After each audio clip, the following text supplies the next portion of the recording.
اي يوم اي يوم اي يوم ما وصلش فيه الحرب الأطلسي وصلت فيها امريكا لشمال افريقيا هذا مكسب. اي شهر اي عام ما وصلش فيه جيوش حزب الأطلسي الى ارضنا هذا مكسب. ارجوكم ما تفرطوش في الفرصه هذه اللي انتم موجودين فيها. التاريخ يعيد نفسه.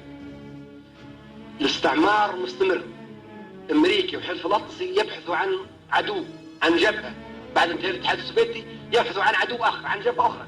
الان يتكلموا عن النغمه الاسلاميه والارهاب الاسلامي والتطرف الاسلامي والبترول والمضايق واعداء السلام والقذافي عدو السلام ومن يعرف عدو السلام والشقاقي عدو السلام وينهم اغتالوه، وكل هذول قالوا اعداء السلام احنا بدنا نقضي عليهم. احنا اعداء الاستسلام. اذا هم الان يبحثوا عن اي ذريعه ترجع جيشهم لهالقلعه. هو ما يفرق. ايطاليا اللي وصلت لهالقلعه الان عضو في حزب الأطلسي. اي ممكن يكلفوها يقولوا لها ليبيا من نصيبك وانت تعرفيها، عدي انت احتلي ليبيا.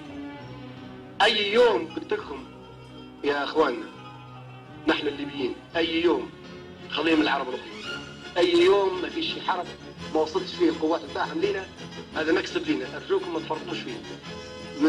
من استعداد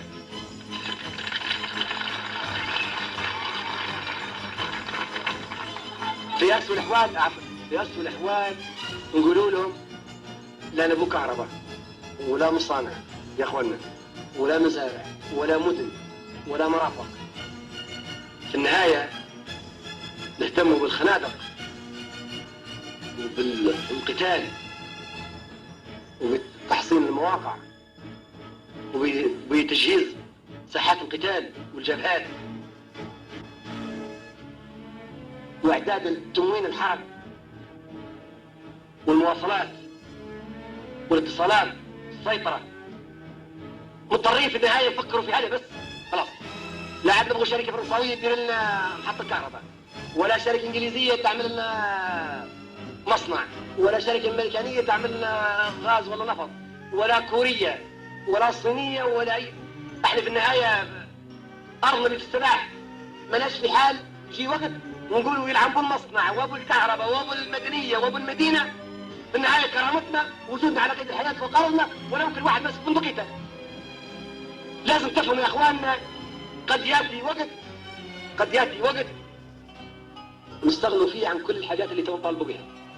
تو الحين نقولوا في حال السلام وهالاستعمار اللي بهدلنا واخرنا هيا بنتقدموا. ما خلوناش، ما يبوناش نتقدموا. بكره يجوا بقنابلهم يضربوا كل المصانع اللي درناها، يضربوا كل المدن اللي درناها. ولا ننسى امريكا. امريكا هاي اكبر دولة غربية مسيحية. عام 86 شو عملت؟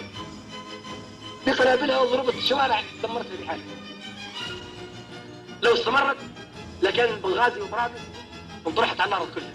ما دام هم قادرين في اي وقت بقنابلهم وبصواريخهم يضربوا محطات الكهرباء ويضربوا المجاري ويضربوا المنازل ويضربوا المصانع، ما احنا علاش نبني في المصانع ونبني في المنازل؟ ما دام في عدو قاعد لازم نتغلب على العدو ولا قبل. احنا بنقولنا احنا قلنا حاجه كلام مظبوط. الله يبارك فيك. لان بعدين يبدا هذا المراكبي تعرفوها يقول يا مالي يا مالي. لما واحد في مركب وجات عاصفه فيها مال وضاعته يبدا يعيط في الاول يا مالي يا مالي عشان غير ما يغرق. لما يشوف العاصفه اكبر يبدا يقول يا راسي. بعد هذه البضاعه تنقلب يبدا يقول يا راسي. المهم ان شاء الله ينجحوا على لوحه. احنا تو نقولوا ننجو نحن ومصانعنا ومدننا ومش عارف نعمل، لكن كان هم بيوصلوا فينا وبيدمروا المدن وبيدمروا المصانع وبيدمروا الكهرباء وبيدمروا الطرق والجسور اللي كنا نبني فيه ممكن يدمروه. بعدين بيقولوا يا راسي كل واحد ياخذ بنبقيته. اذا يا اخواننا والله نقول لكم لازم نكونوا جاهزين لتغريقه بالميه حتى ما يقدروش يستخدموه انزال الصفر نتاعهم زي ما شفتوا في الصومال. الصومال لقوا شاطئ ورمله نزلوا بسهوله. الشاطئ الليبي من الان نبلغهم نقول لهم راكم ما تقدروش تنزلوا عليه. رانا احنا بنغرق الشاطئ الليبي بالميه. دي حاجه مهمه قدامنا. باقي كويس ابنوا ديروا المزارع وديروا المصانع والمدن، لكن لازم تغرق الشاطئ بالميه عند اللزوم. كونوا مجهزين الصباغ ومجهزين الحفر ومجهزين المضخات. ولما يقولوا والله الحين في الأطلس جاي بينزل على شواطئ ليبيا نفتح الششمات ونغرق الشاطئ بالميه باش ما يقدروش ينزلوا عليه. ده عمل استراتيجي، عمل لابد منه دفاع عن النفس. احنا ما بنمشي لاوروبا، ما بنمشي لامريكا، لكن بيجونا هنا في ارضنا مضطرين نعمل هذا. ان احنا بنجهز الخنادق. والله انا من تو بنقول لابد ان احنا بناخذ مجموعات. سلامتكم انتم اللي بتعملوا مزارع وبتعملوا مصانع وتربوا الغنم، واللي بيبيعوا في السوق السوداء واللي بيهربوا باقي بسلامتهم. تو يجيهم يوم وبعدين نشوف النتيجه هذه كيف، شو نتيجه العمل هذا. لكن انا مضطر لابد بناخذ عدد من الليبيين ونبدا انا وياهم بالله نحفر الخنادق. الامريكان ممكن ينزلوا في مصر ويهجموا علينا من ناحيه طبرق، هذه ارض مفتوحه. الله غالب نكلم اخواننا المصريين وبقولوا لهم الامريكان ممكن ينزلوا في مصر ويهجموا علينا من مصر. ما مصر تشترك معاهم، مصر بتكون محتله في ذلك الوقت، ومش في عهد حسني مبارك. لا، هم يقدروا يتخلصوا من حسني مبارك في اي وقت. هم الان يتامروا على حسني مبارك لانه ما هوش ماشي معاهم زي ما هم يبون. يتامروا عليه، يطلع لنا واحد اخر يقول الامريكان تفضلوا. يمكن لا سامح الله حسني مبارك اليوم بكره يخش الامريكان لمصر ويقولوا احنا بنتقدم على ليبيا. بقولوا لهم يا اخواننا ممكن يحصل هذا، ارجوكم رانا بنلغموا وبنحفروا وبنخندقوا نساعد، والبردي وسيدي عمر وما بعرف منه والجغبوب، ونمشي بهالمنطقه اللي نص البحر الرمال الاعظم.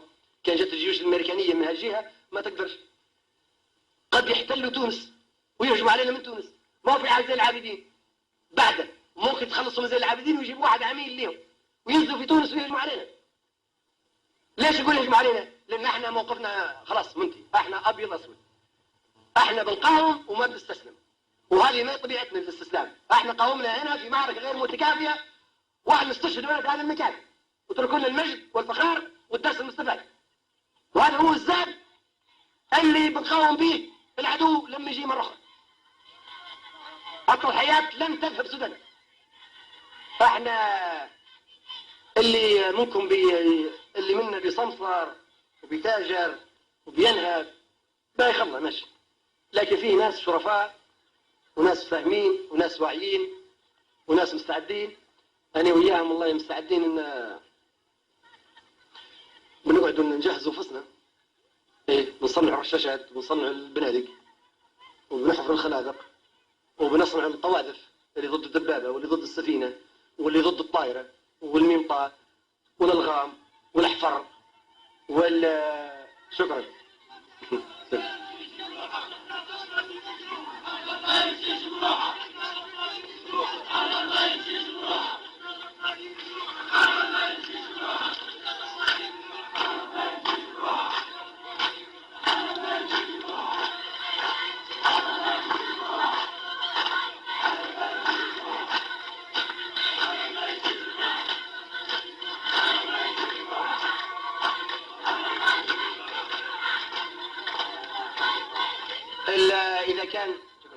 إذا كان استمرت الأمور على ما هي عليها الآن، معناها البلاد العربية بياخذوها بالبارد وبيقولوا لنا احنا خلاص احتليناكم، موجودين في كل مكان، ما عليكم إلا ترفعوا الراية البيضاء.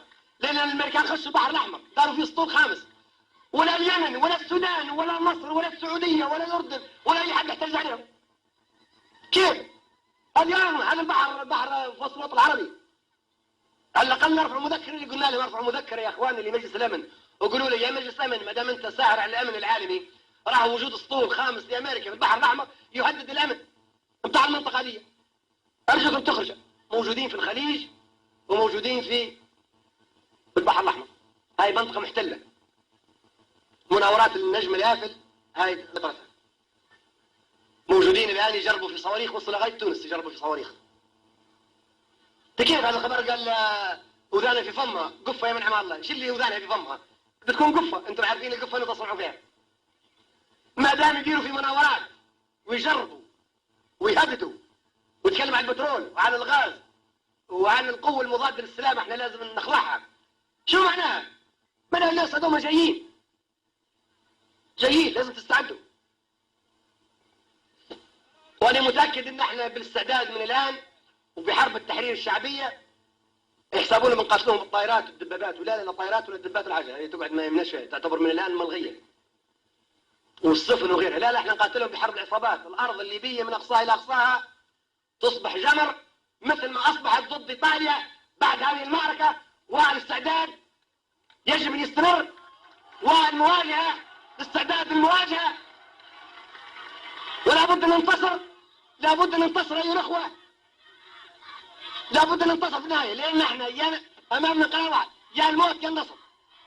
احنا ما عندناش حل وسط، يا نعيش في قرارنا بجدارة بكرامة بكبرياء، رغم في امريكا، رغم في الحدود الاقصي، رغم في اسرائيل، رغم في العملاء والى الاستشهاد.